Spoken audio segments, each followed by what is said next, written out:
Hello, folks. I'm your host, Ordinary Joe. This is Freedom Fighter Radio. We're continuing to pick up on last night's conversation about the golden age, not only for our American brothers and sisters in the South, but for all Americans and Canadians in this region, in this realm.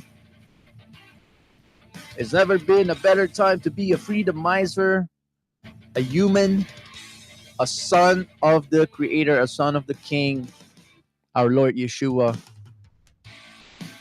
Folks, thank you for tuning in. It's going to be a short episode today because we are going to catch up on many other things in life. But thank you for joining me today. Please share. Let's get this show started right now.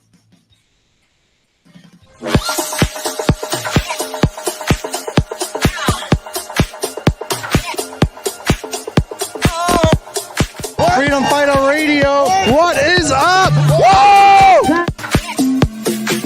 Shout out to Freedom Fighter Radio and Joe.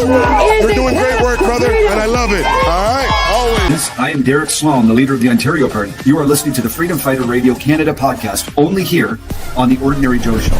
Make sure you listen to the Freedom Fighter Radio on the Ordinary Show. I'm Pastor Arthur from Calgary. You are listening to the Freedom Fighter Radio Worldwide podcast, only here on the Ordinary Joe Show. I'm on Freedom Fighter Radio on the Ordinary Joe Show. That's quite a mouthful.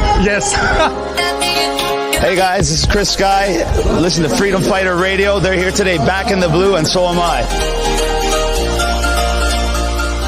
Hi, Ordinary Mr. Joe. Poliev, how are you doing, sir? Good. How are you, Ordinary Joe? For the best price in town on your flooring, call Complete Flooring. The unique shop-at-home experience means samples are brought right to your door, and because we don't pay salesmen, there's no markup on our products. Complete Flooring does the installation of new hardwood floors and sands them using a dustless machine, making the sanding process cleaner. We also specialize in refinishing, staining, and custom staining of existing hardwood floors. Our Green Guard certified environmentally friendly finish is now available. Drying in a quarter of the time of regular stains means you can get back in your house sooner, and it will last longer. If you're a homeowner, general contractor, or a building or property manager, Complete Flooring services are available to you. So give us a call today. Consider supporting the OJTV production costs and be an insider member for only $3 a month. Go to patreon.com/OJTV Canada. Thank you for your continued support.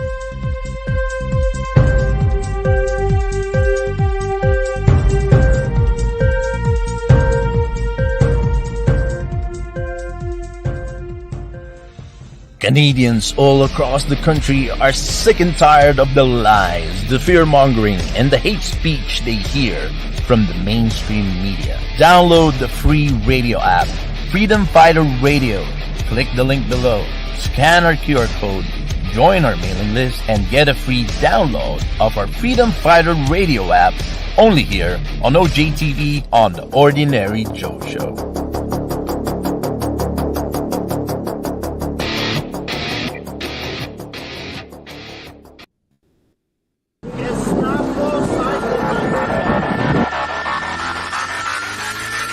I'm Pastor Arthur from Calgary. You are listening to the Freedom Fighter Radio Worldwide podcast, only here on the Ordinary Joe Show. Immediately out! Immediately go and don't come back.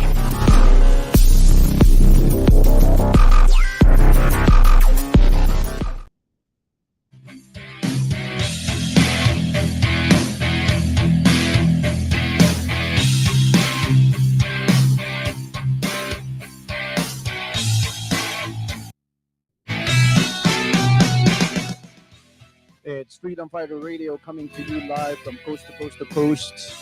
I'm your host, Ordinary Joe. Sorry, our mic was a little off there a little bit, but thank you for joining me today. It's going to be a short episode because we cannot miss a day to get in touch with our brothers and sisters in the fight, our brothers and sisters in the faith. You know, fellowship among brethren, among fellow freedom fighters is necessary to build community. I know that we don't have the best kind of platform, the StreamYard. When we used to have that, we can put all of the comments on screen and interact with our audience. Let's pray that we're gonna get that back soon.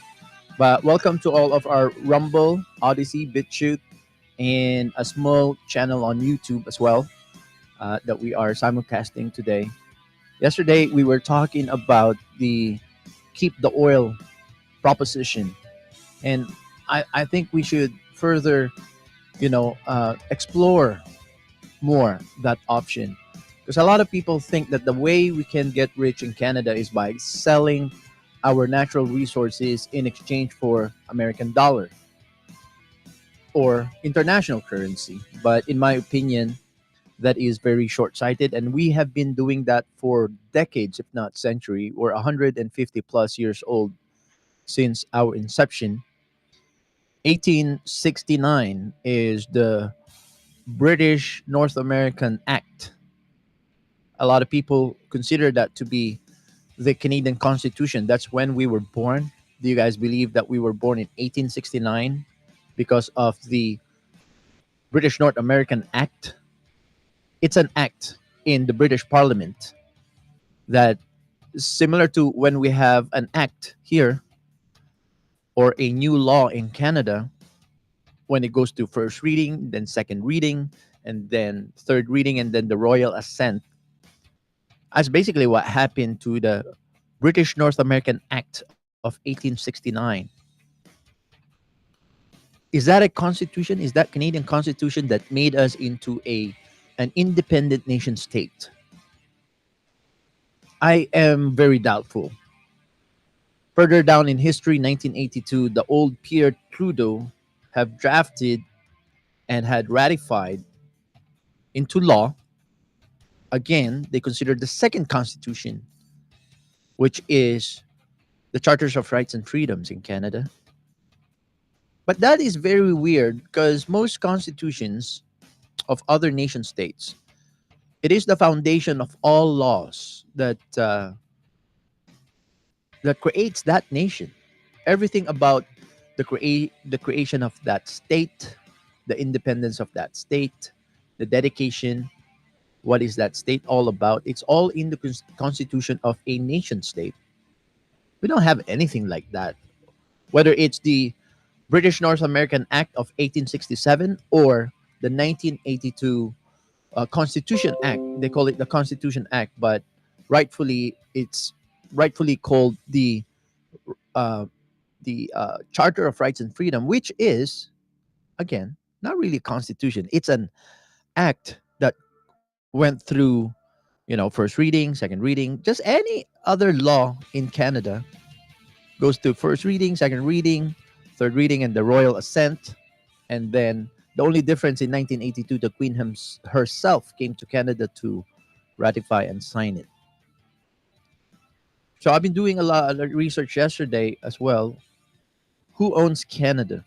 Because I think as Canadians, we really need to ask the question: why is the Canadian natural resources being mined, yet the Canadian people are the last one to benefit from the wealth that God has given this beautiful land? Does God is God our provider, or is it the king? Is it King Charles our provider of um, our needs? Is it the king who permits us to enjoy the wealth of the natural resources, Canadian natural resources?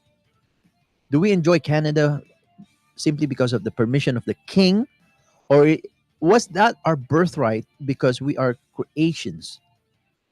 We are made in the image and likeness of God, and the Bible said that the earth is the Lord's and the fullness thereof, and we are co-heir in Christ. And we were from the creation story, according to the Bible, that God created man to be the rightful dominion of the earth, the rightful um, race, earthling race, um, that has the right to take dominion and the right to increase and prosper. Actually, it's a mandate. God said to increase, multiply, and take dominion of the earth. So I think God wants us to increase, to have a lot of babies, to cultivate the earth, to farm the land, to enjoy the fisheries, the lumber, to enjoy the food that the earth yields and the food that the animal kingdom provides. I think God has provided us with basic necessities so that we can not only survive but thrive on this planet that God has created for the dominion of man. But it feels like because of all the fabrication of nation states, of earthly kingdoms, and of human kings and queens and monarchies, that it seems like we need the permission of the king before we can enjoy the wealth and the richness of this planet, of this land. So, who owns Canada? So, I did a little bit of research yesterday. I found out that some articles on the internet were saying 90% of Canadian territory belongs to the crown. But who owns the crown? The crown is owned by the king. So if the king owns the crown and the crown owns 90% of Canadian land, so it goes to say, I guess, legally, that every drop of oil that is mined and extracted from the wealth of Canada belongs to the king. Hmm. You know, folks, I started doing some research. What are the top 10 oil producers or the companies that mines Canadian oil? I'm going to look closer to every single company, who owns the company, how much, because every time there is a mining that's going on in Canada, where you're mining, whether you're mining for minerals, mining for precious metals, mining for oil, every company has to pay something called a crown lease. You're basically leasing from the crown. Let's not forget that the oil is free, the land is free.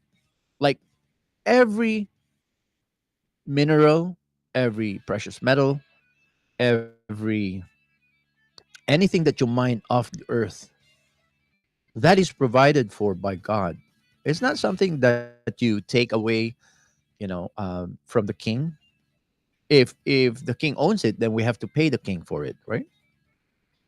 Does the king own all of Canada? If that is true, I don't know the answer to this because, you know, I'm an immigrant to Canada. I came to Canada in 1993.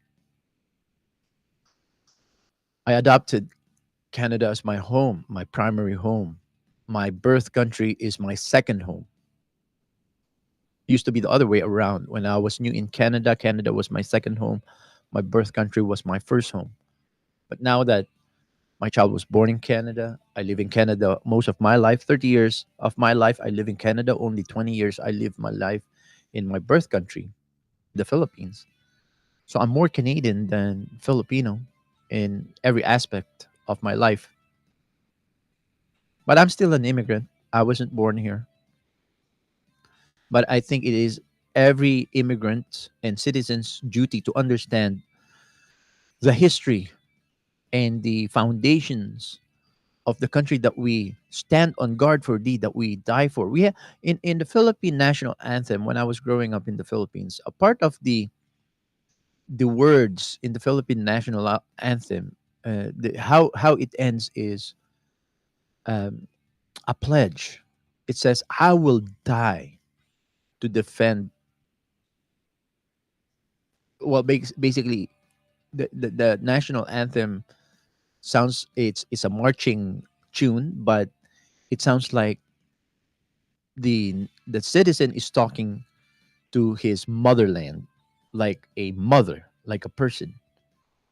And the words are like the ending of the national Philippine national anthem ends in in the words, "I will die for you."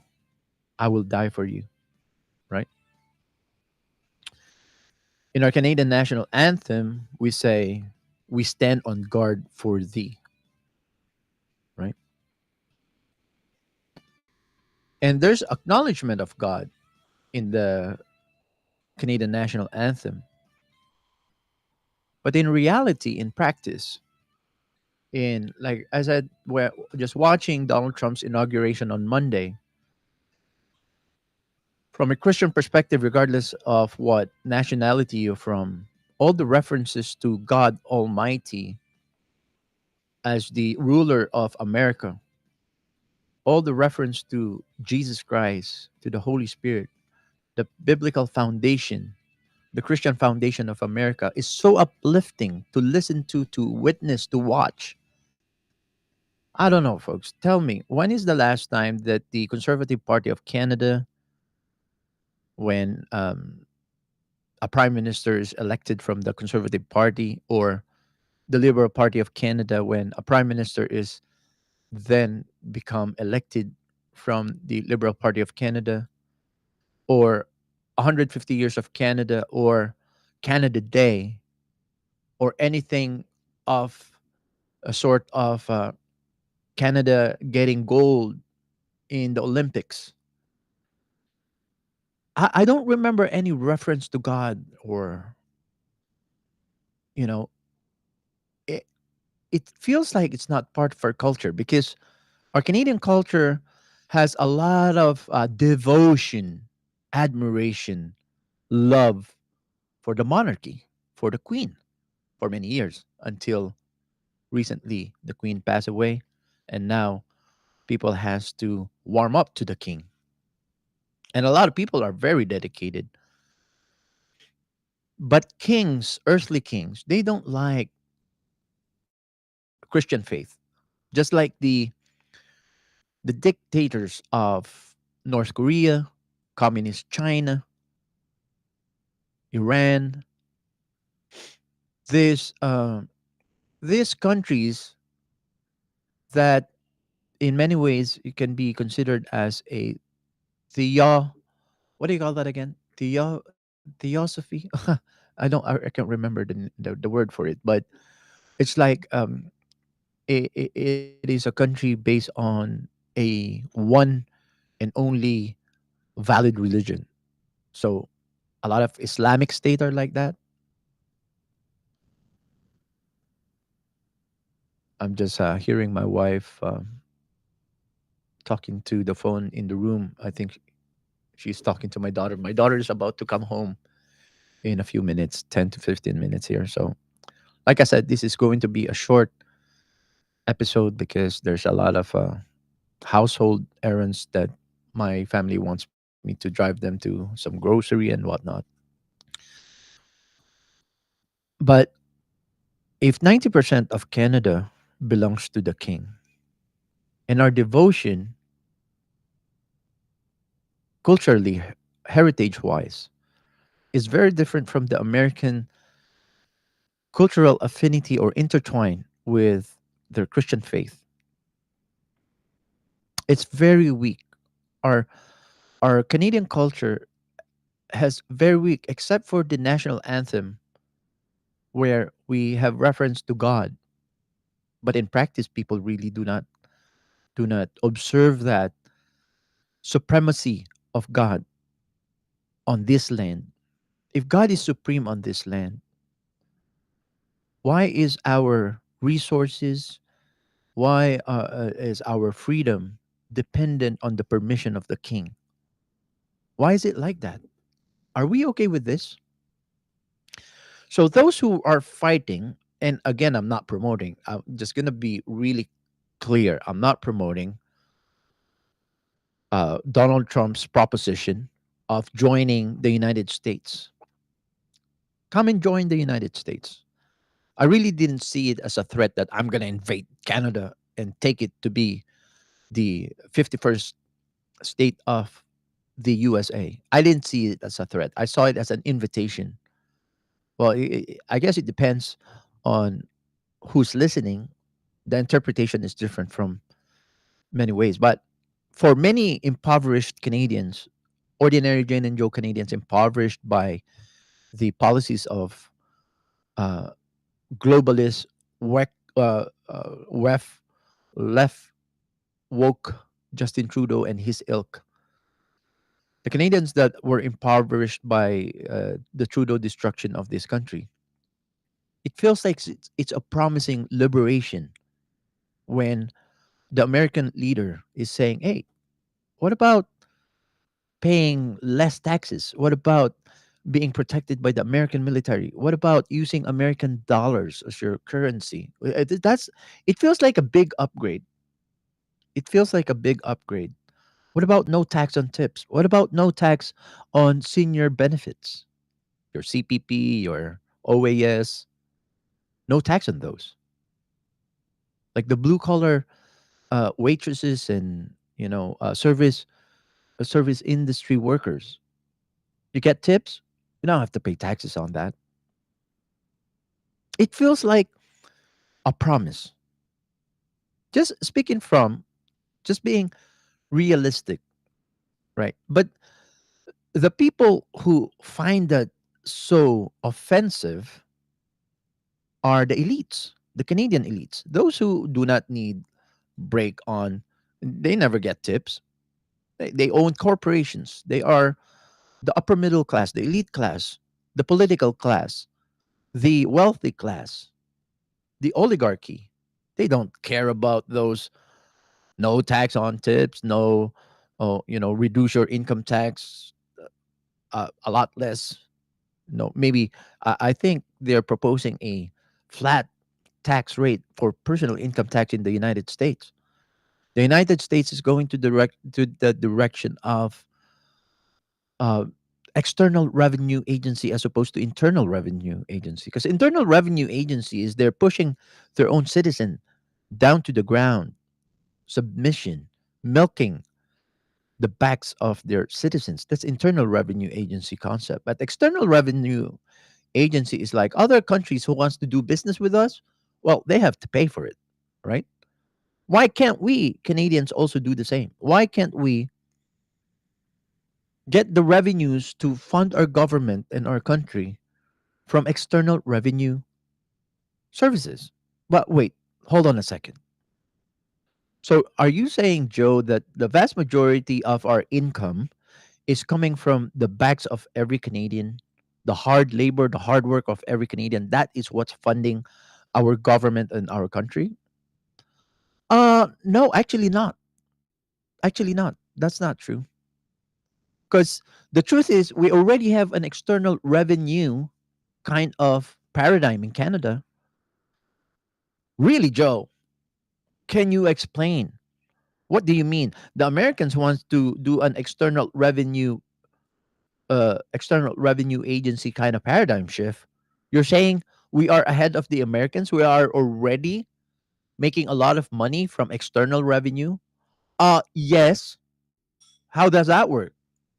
Well, if you're Canadian, you should know that we send 4 million barrels of oil every single day to the United States of America. What is the international price on a barrel of oil today? Let me Google that right now. Because for the last 30, 40 years, it is a steady increase. There were times when we were selling uh, a barrel of Canadian oil to the Americans at 50 US dollars per barrel. There were times that it went as high as $100 US dollar, $100 per barrel of our oil to the Americans. And it has been steadily increasing. An average of for the last 30, 40 years, it's been an average of between 2 million to 4 million barrels every single day. I'm wondering, let's say that's $100. Well, you know what? Let's go on today's price. Let me just go to Mr. Google and ask Mr. Google, what is the market price for a barrel?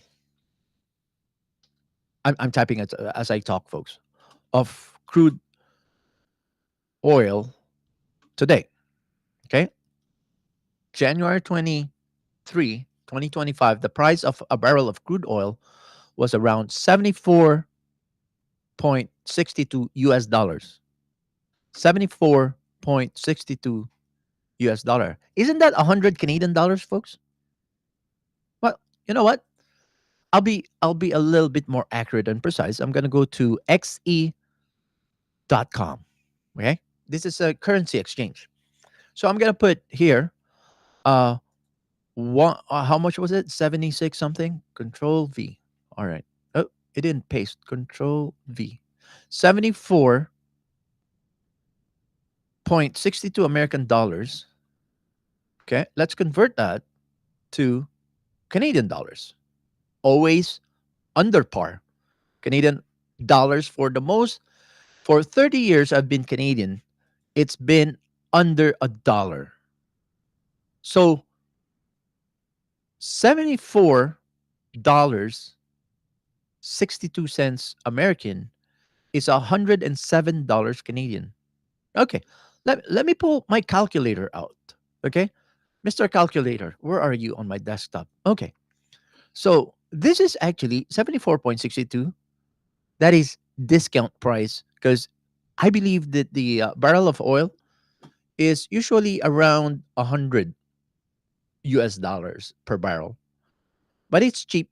And let's say we know from Harper's and Trudeau's and Poilievre's admission that we have been selling our barrels of oil at a steep discount to the Americans. All right. So let's say we'll give them a discount. Okay. We'll give them $107 Canadian times, let's give them a 30% discount. Okay. 0.30. So we're going to minus $32 from 107. Okay. So how much are we selling? If we're selling, if we're selling our barrels of oil to the Americans, 4 million barrels a day. Okay. If we're selling it at a 30% discount, we're selling it at $74.9 Canadian dollars. So let's round it off. Let's make it $75. Okay. 75 Canadian dollars. Okay. Let me clear that calculator. Okay. Now, 4 million barrels. Let me see. How many zeros is 4 million, folks? Oh, 6 zeros. Oh, wow. So let's multiply that to by 75 Canadian dollars. $300 million per day of external revenues. External revenues, folks. Do you think we're collecting $300 million of personal income tax from 40 million Canadians on a daily basis? On a daily basis, folks. This is daily. This is not yearly. 300 million Canadian dollars based on 4 million barrels of oil at $75. Again, that's steep discount, folks. It's discounted because it's actually 74 US dollar, and then we gave it a 30% discount.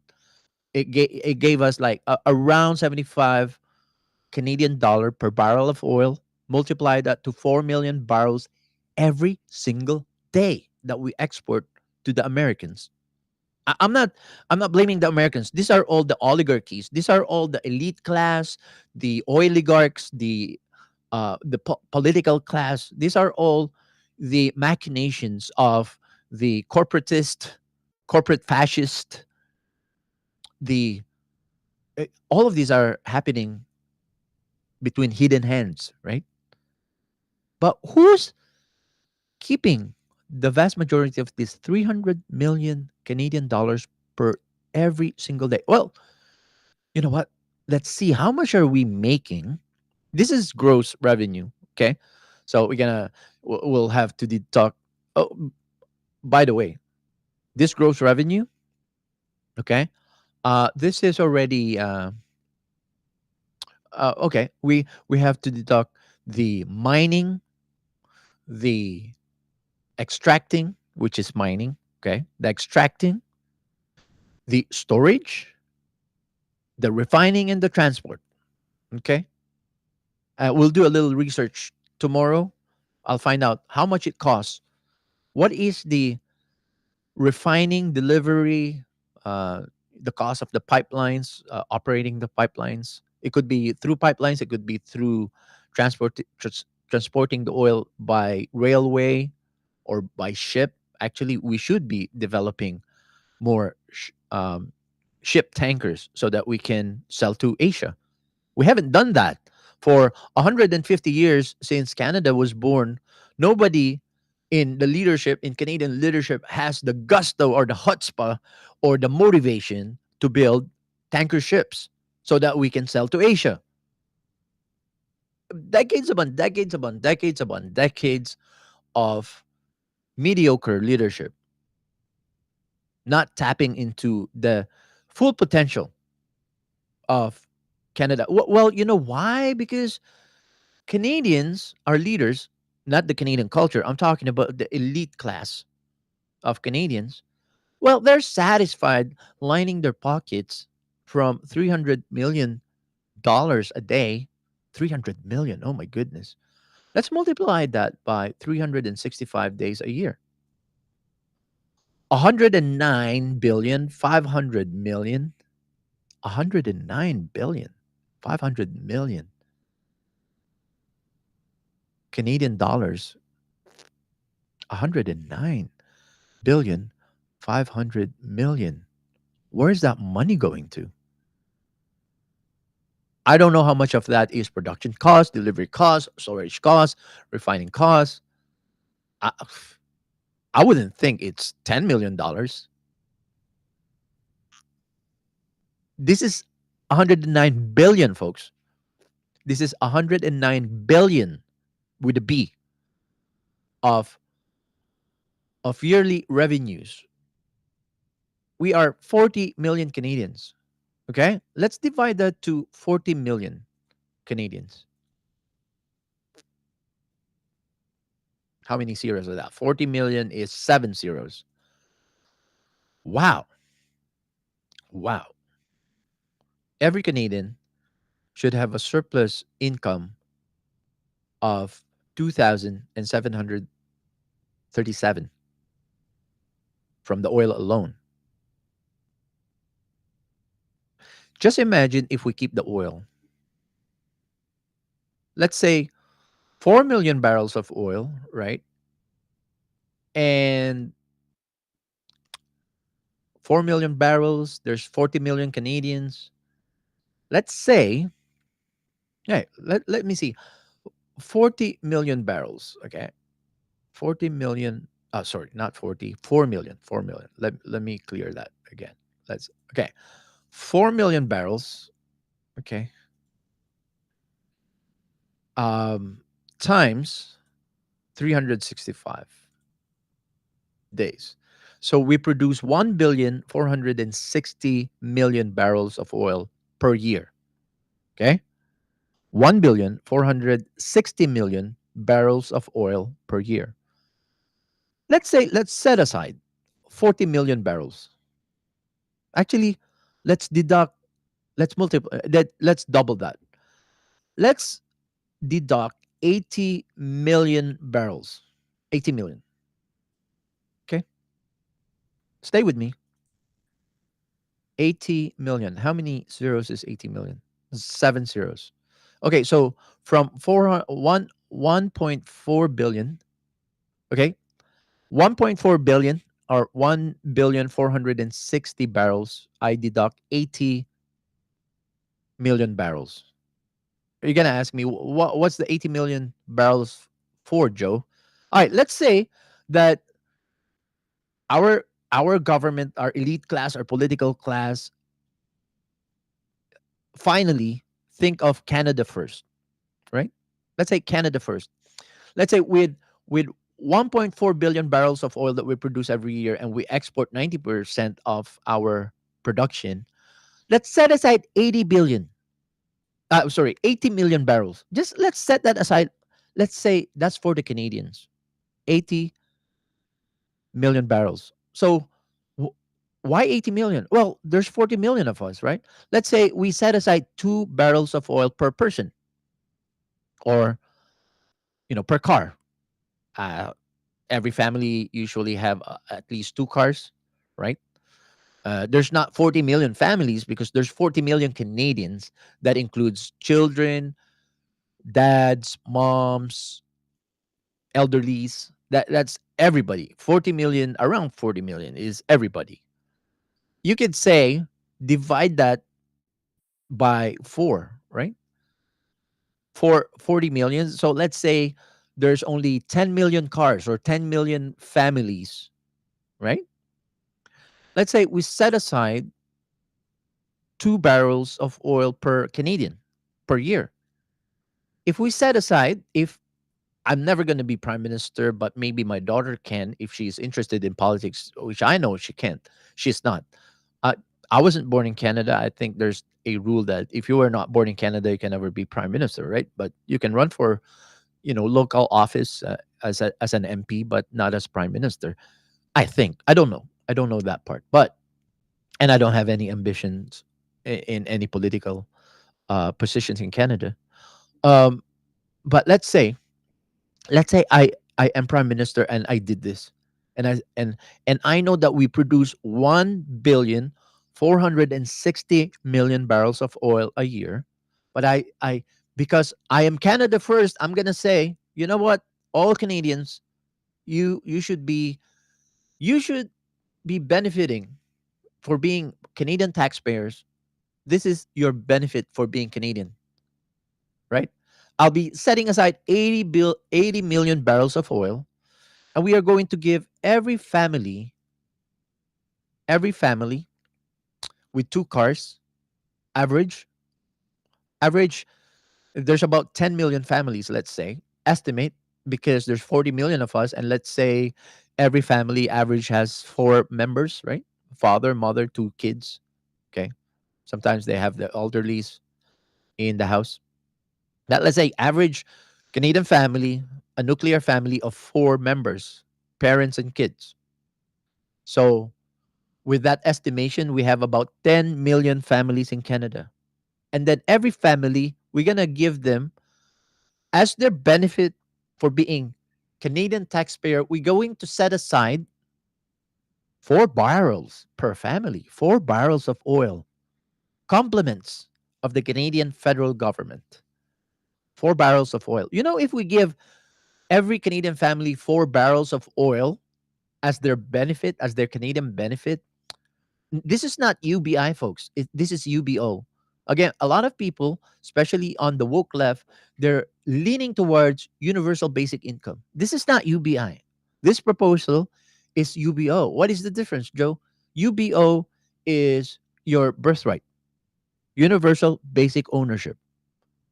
UBI is universal basic income, right? That is the idea of the WEF, that you get a ration. UBI is rationing, but they're still in control. The oligarchy is still in control. No, UBO is your birthright. Being a Canadian taxpayer, you are entitled to the wealth of what Canada yields, right? So this is tax free. This is tax free for barrels of oil, or let's refined gas. Let's make it a finished product. Whether you're driving diesel or gas, you get 4 barrels per year. I think that's more than enough to, anything above four barrels that you require for your vehicles, then you pay the cost of producing the oil. Let's say 15 cents per liter, 15-20 cents per liter, if you are going to use more than 4 barrels, right? But the base is 4 barrels. We'll set aside 4 barrels of refined oil, diesel or gas, petroleum, finished product for every Canadian family. That is your allotment. That's your birthright. That is your Canadian right as a Canadian taxpayer. You don't have to pay for it. It's like, it's like healthcare.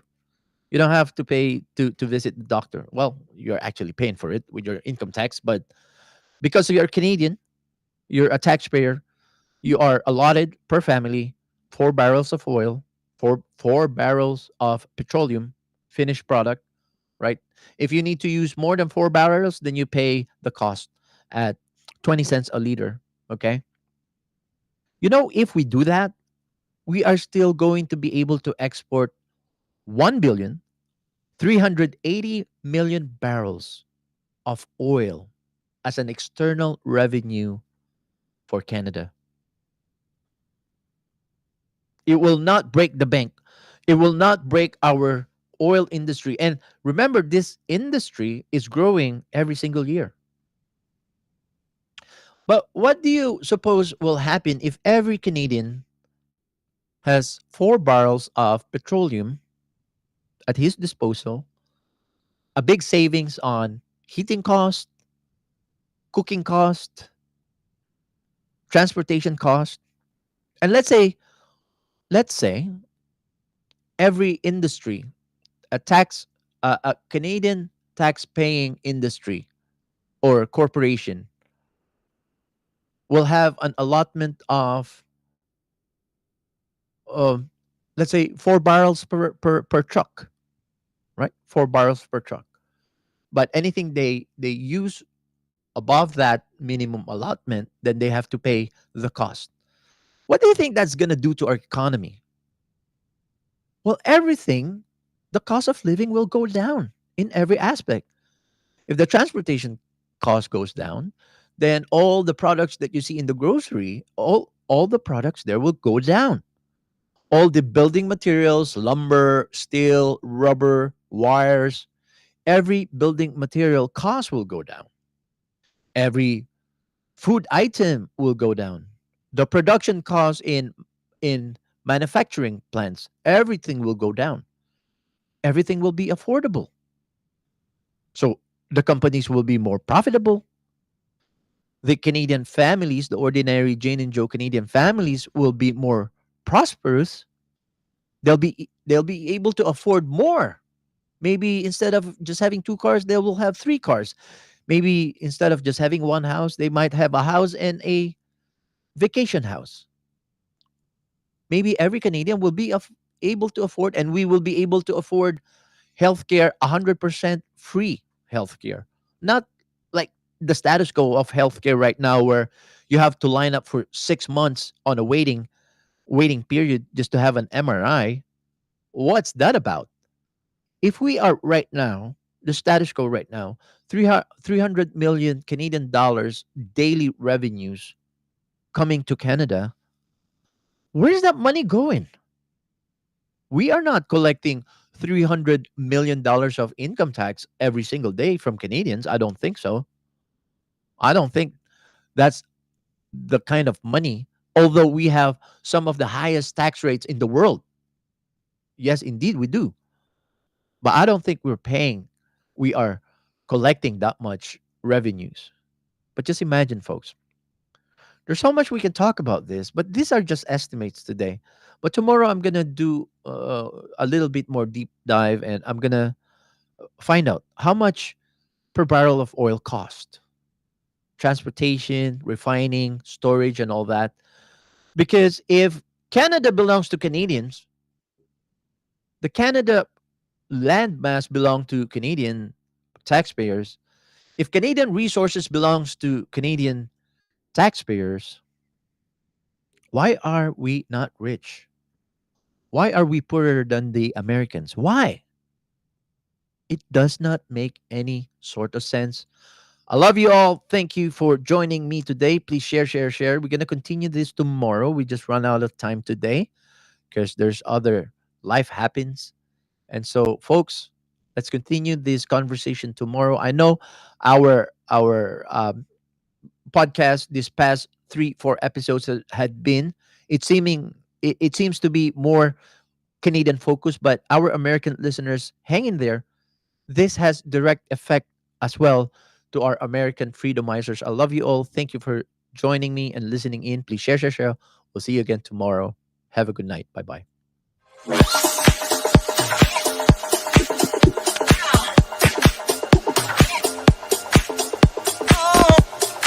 Freedom Fighter Radio, what is up? Whoa! Shout out to Freedom Fighter Radio and Joe. You're doing great work, brother, and I love it. All right, always. I am Derek Sloan, the leader of the Ontario Party. You are listening to the Freedom Fighter Radio Canada podcast, only here on the Ordinary Joe Show. Make sure you listen to the Freedom Fighter Radio on the Ordinary Show. I'm Pastor Arthur from Calgary. You are listening to the Freedom Fighter Radio Worldwide podcast, only here on the Ordinary Joe Show. I'm on Freedom Fighter Radio on the Ordinary Joe Show. That's quite a mouthful. Yes. Hey guys, this is Chris Guy. Listen to Freedom Fighter Radio. They're here today back in the blue, and so am I.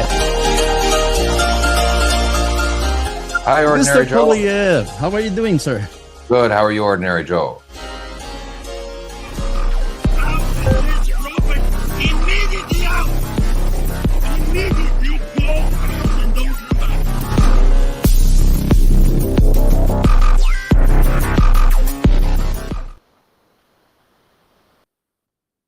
For the best price in town on your flooring, call Complete Flooring.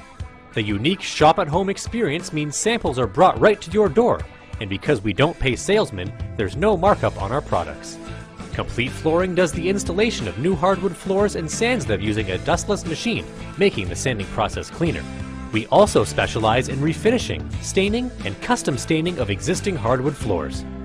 Our Green Guard certified environmentally friendly finish is now available. Drying in a quarter of the time of regular stains means you can get back in your house sooner, and it will last longer. If you're a homeowner, general contractor, or a building or property manager, Complete Flooring services are available to you. So give us a call today. Consider supporting the OJTV production costs and be an insider member for only $3 a month. Go to patreon.com/OJTV Canada. Thank you for your continued support.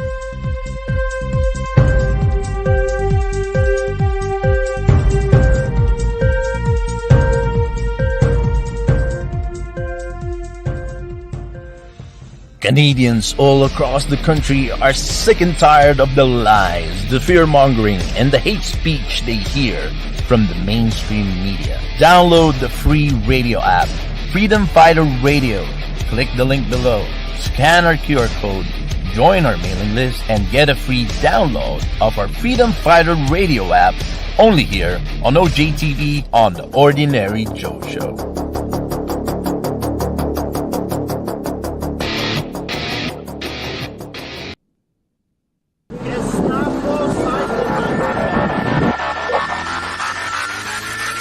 I'm Pastor Arthur from Calgary. You are listening to the Freedom Fighter Radio Worldwide podcast, only here on the Ordinary Joe Show.